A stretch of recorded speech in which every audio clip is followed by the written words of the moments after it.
Kaylee Witten says, how do we discuss abortion in a way that doesn't push people away from the gospel? Despite being very careful to speak up with gentleness, I'm still getting accused of being hateful and blocked.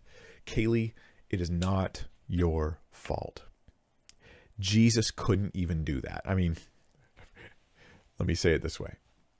Because of his desire to have people freely come to the truth through the proclamation of the truth, and Jesus' willingness to watch them walk away, Jesus wouldn't do that, right? Like, he could obviously just force the will of mankind to all get saved, but he chose not to. He chose these specific ways of doing things.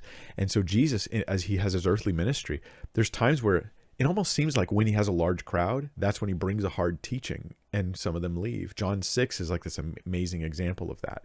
You know, a bunch of people depart from him because of his teaching. And he could have said it better.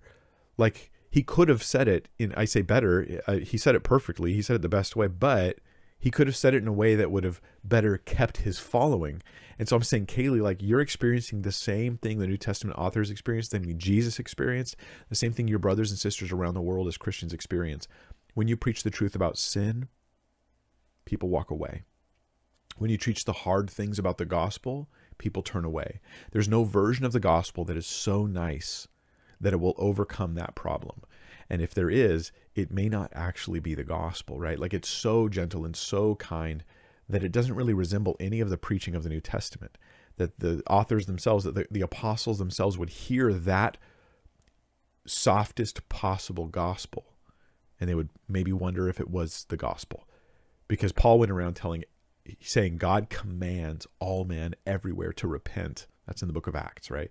Jesus went around saying repent. When he confronted people, he dealt with the sins that they were dealing with in that exact moment. So I say all this to say, Kaylee, read 1 Peter, right? When you are despised because you're preaching righteousness and living godly, that is rejoice. Great is your reward in heaven. And that's part of their process of having turned from Christ. But it's not the end of the story for them. They may still come around, but at least they'll know the truth. You've left them with this fact of the Christian gospel that they've pushed away. But maybe they'll come back to it. So be winsome when you can, but never compromise truth for the sake of building a bridge.